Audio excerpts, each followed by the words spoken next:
Assalamualaikum warahmatullahi wabarakatuh. Rekan-rekan semuanya, jumpa lagi bersama saya Yusri Razali. Pada kesempatan ini saya ingin menyampaikan beberapa hal terkait dengan aturan ataupun mekanisme perbaikan nama atau pergantian nama. Dan bagi kalian siapa saja yang sedang mempersiapkan perbaikan nama atau ingin mengganti nama, saksikan terus video ini sampai dengan selesai.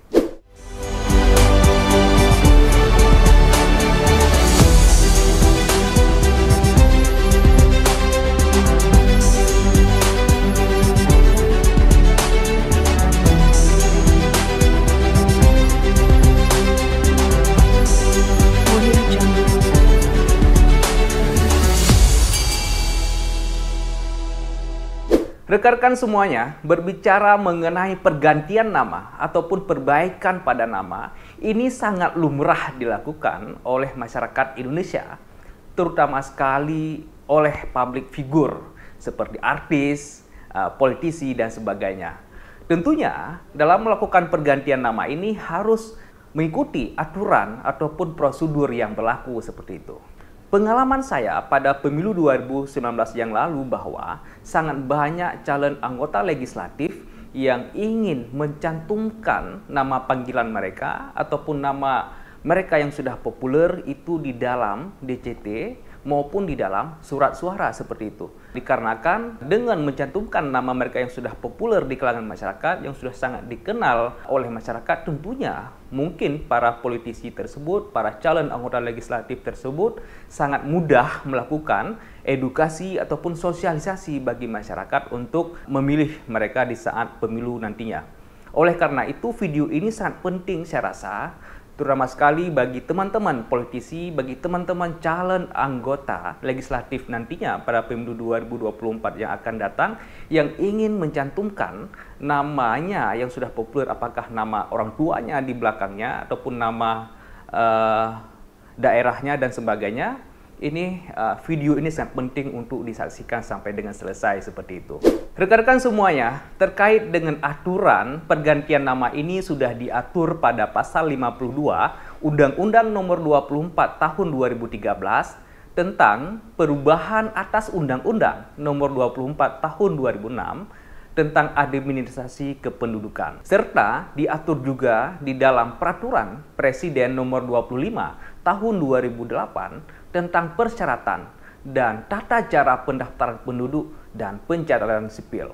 Dalam aturan tersebut dijelaskan bahwa seseorang yang ingin mengajukan pergantian namanya ini harus diajukan kepada pengadilan negeri setempat.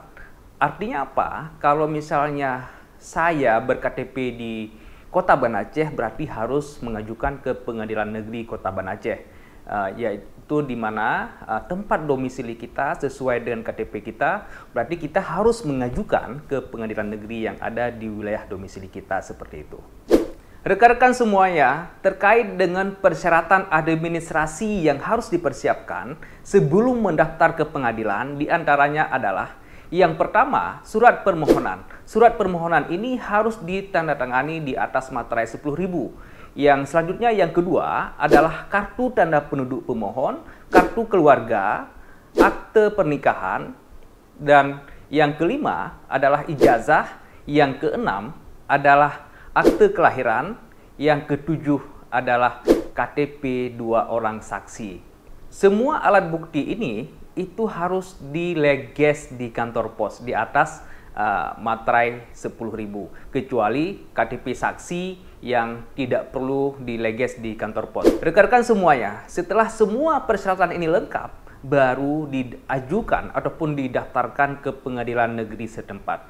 Setelah terregistrasi di pengadilan negeri dan membayar sejumlah biaya perkara, baru pengadilan negeri akan menjadwalkan waktu persidangan.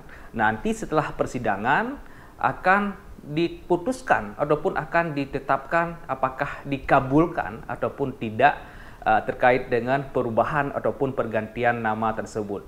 Jika pengadilan negeri mengabulkan, baru diperintahkan dinas kependudukan dan pencatatan sipil untuk merubah pada dokumen-dokumen kependudukan seperti akte kelahiran, kartu tanda penduduk, kartu keluarga, dan sebagainya. Dan setelah proses ini dilalui, baru bagi teman-teman politisi yang ingin maju sebagai calon legislatif dan ingin mengganti namanya dengan nama yang sudah populer di dalam kalangan masyarakat, yang sudah dikenal di kalangan masyarakat, ini baru bisa kita masukkan di dalam DCT ataupun di dalam surat suara di saat pemilu 2024 nantinya. Demikianlah video singkat saya pada hari ini. Semoga video ini bermanfaat untuk kita semuanya. Silahkan di-share bagi rekan-rekan yang lainnya.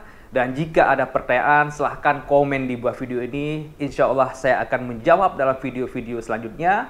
Saya akhiri. Wassalamualaikum warahmatullahi wabarakatuh.